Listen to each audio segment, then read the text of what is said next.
अस्सलामुअलैकुम सामीन। 23 रबीउल अव्वल और 27 सितंबर है।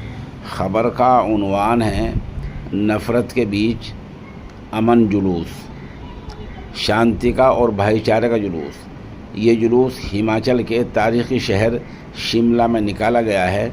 शिमला के डीसी दफ्तर यानी ज़िला कलेक्टर के दफ्तर से और मुख्तलिफ़ बाज़ारों और रोडों से होता हुआ ये जुलूस वहाँ महात्मा गांधी के मुजस्समे पर ख़त्म हो गया है, जहाँ लोगों ने अमन व शांति बाकी रखने का, भाईचारे को फ़रोग़ देने का अहद लिया है, हल्फ लिया है।